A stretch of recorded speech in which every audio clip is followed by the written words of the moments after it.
अस्सलाम वालेकुम, मैं हूँ आबिद अंदलीब। नाज़रीन, अभी अरशद शरीफ के केस में थोड़ी देर का वक्फा हुआ है। बड़ी अहम समाअत हुई कमरा अदालत में। जस्टिस अतर मिनल्ला साहब ने आज बहुत सारे सवालात किए अरशद शरीफ से, और अरशद शरीफ ने भी आज तकरीबन कच्चा चट्टा खोल दिया। कौन धमकियां दे रहा है, क्या इल्ज़ाम है।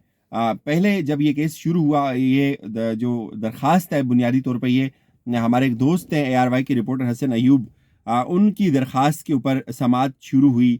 तो अदालत ने पूछा कि कहाँ हैं अरशद शरीफ, तो बताया गया कि वो अभी नहीं पहुँचे, तो अभी वो रास्ते में कुछ देर में पहुँच जाएंगे। उसके बाद वक्फा हुआ, फिर दोबारा समाअत शुरू हुई अरशद शरीफ के केस के ऊपर। इस पे जो उनके एडवोकेट हैं फवाद चौधरी साहब के भाई फैसल चौधरी, उन्होंने अदालत को बताया कि अभी अरशद शरीफ जो है वो रास्ते में उनसे राब्ता नहीं हो रहा। लेकिन अफसोस की बात यह है माई लॉर्ड के अरशद शरीफ के ऊपर मज़ीद FIR दर्ज की जा रही हैं। पूरे पाकिस्तान में साफ़ियों को हिरासत किया जा रहा है। इमरान रियाज खान के ऊपर FIR हो गई है।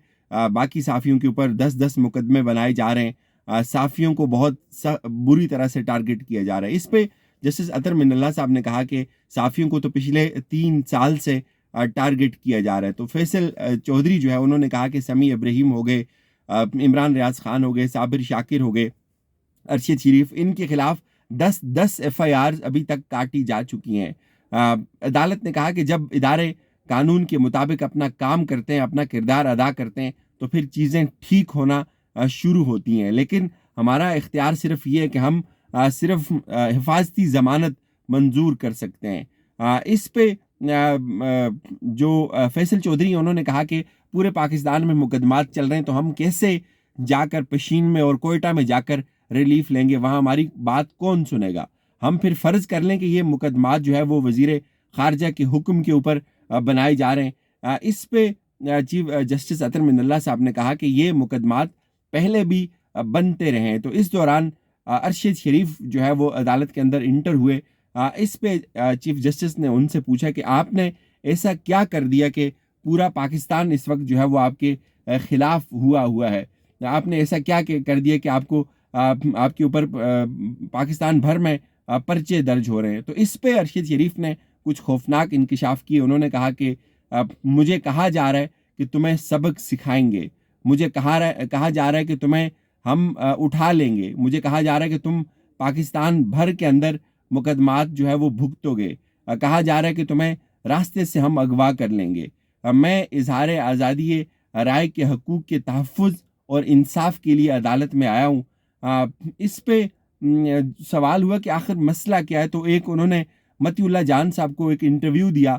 मेरे ख्याल में वो बहुत शॉर्ट सा इंटरव्यू है, जिसमें उन्होंने कुछ ऐसी सख्त बातें की जिसकी वजह से इतना ये जो भौचाल है ये जारी है। तो उनका जब हवाला दिया गया तो उस पर भी चीफ जस्टिस ने कहा कि उनका जिक्र ना करें। चीफ जस्टिस ने फिर खुद ही कहा कि कुछ दिन मतीउल्लाह जान जो है वो भी सैर करके आ चुके हैं। तो इस पे फैसल चौधरी ने कहा कि मुझे भी उठाया जा सकता है। थोड़ा सा लाइटर नोट पे इस पे चीफ जस्टिस ने कहा कि आप तो बहुत मोटे इंसान हैं, आपको उठाने के लिए आपका वज़न जो है वो कम करना पड़ेगा। हम आर्डर जारी कर देते हैं, जब तक फैसल का वज़न कम ना हो जाए उस वक्त तक इसको कोई ना उठाए। तो इस पे अरशद चौधरी ने उनसे कहा कि अरशद शरीफ के ख़िलाफ़ सिंध में भी मुकदमात दर्ज हो गए हैं, बलूचिस्तान के अंदर उनके ऊपर पर्चे दर्ज हुए हैं। तो हमारे लिए बहुत मुश्किल होगा, आप मेहरबानी करके जितने भी मुकदमात हैं पाकिस्तान भर में, उन तमाम मुकदमात को इस इस्लामाबाद के अपनी उस इहाता अदालत के अंदर लेके आएँ, अपने जुरिस्डिक्शन के अंदर लेके आएँ, ताकि तमाम जो मुकदमात हैं उनको यहीं से सुना जाए। इस पे चीफ जस्टिस ने सवाल किया कि जर्नलिस्ट बॉडी का अगर कोई नुमाइंदा है तो अदालत के अंदर मौजूद। तो इस पे कुछ रिपोर्टर्स ने कहा कि तमाम जो जर्नलिस्ट बॉडीज़ हैं वो भी हमारे साथ हैं, लेकिन ताहम अभी वो यहाँ पर मौजूद नहीं है।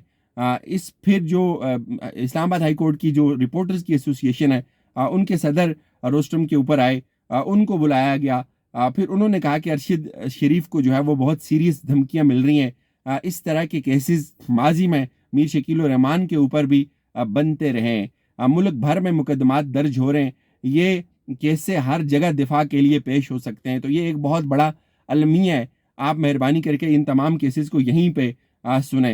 ارشد شریف کے اوپر کیا بات ہے ہوئی، ایسا ہوا کیا کہ ارشد شریف کے اوپر ایف آئی آر درج ہو رہی ہیں؟ عدالت نے جب سوال کیا تو اس پہ ان کو بتایا گیا کہ متی اللہ جان کے وی لاگ کے اندر ارشد شریف نے کچھ باتیں کی ہیں، اس کی وجہ سے اتنا جو ہے وہ کوہرام مچ گیا۔ اس پہ چیف جسٹس نے کہا کہ اس بیچارے کو پھر کیوں لاتے ہیں بیچ میں، وہ پہلے بھی سیر کر کے آ چکے ہیں۔ اس پہ ارشد شریف کے وکیل نے کہا کہ ابھی تک 8 مقدمات ہمارے اوپر درج ہو چکے ہیں، اگر کوئی بھی درخواست آتی ہے تو ایف آئی آر ہونے سے پہلے کم از کم اس کے اوپر انویسٹیگیشن ہونی چاہیے۔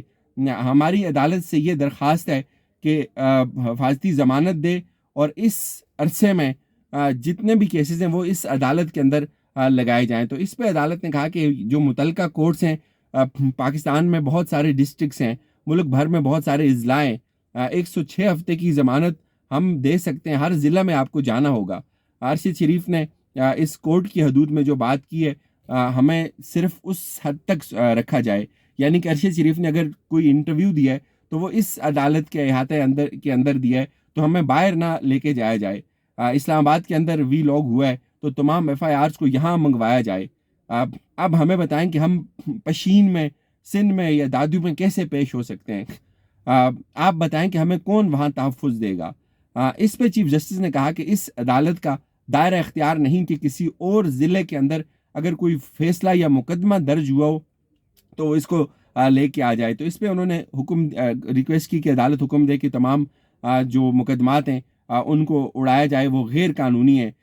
دیگر شہروں میں جو ایف آئی آر درج ہوئی ہیں ان کو بھی اسلام آباد ٹرانسفر کرنے کا حکم دیا جائے۔ اس پہ جو ڈپٹی اٹارنی جنرل تھے انہوں نے کہا کہ پاکستان میں ایسا کوئی قانون نہیں ہے کہ ہم پشین کے اندر کوئی اگر ایف آئی آر درج ہوئی ہے تو اس کو اسلام آباد کے اندر ٹرانسفر کر سکتے ہیں۔